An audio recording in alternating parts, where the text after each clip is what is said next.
bahwa masih di tahun 2020 bertempat di apartemen Capitol Suites Kecamatan Senen, Kota Jakarta Pusat, terdakwa membeli 1 unit kendaraan roda 4 merek Toyota Land Cruiser 200 VX-R 4x4 automatic transmission tahun 2019 dengan nomor polisi B10VVW seharga Rp2.170.000.000 dari Doni Tagor selaku penjual. Bahwa untuk menyamarkan transaksi tersebut maka pembelian dilakukan oleh terdakwa bersama-sama dengan Mario Dandi Satrio.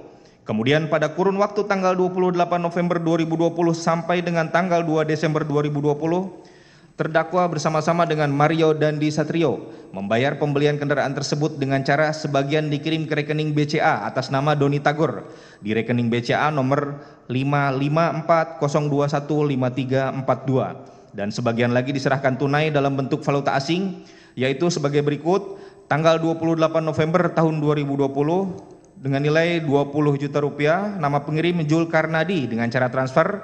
30 November 2020 sebesar Rp320 juta, nama pengirim PT Santri Dwi dengan cara store tunai. 1 Desember 2020 dengan nilai Rp410 juta dengan cara store tunai. 1 Desember 2020 sebesar Rp370 juta dengan cara store tunai.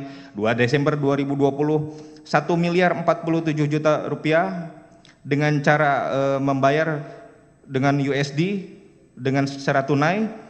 2 Desember 2020 dengan nilai 3 juta pembayaran dengan cara tunai, sehingga total pembayaran seluruhnya adalah Rp2.170 juta.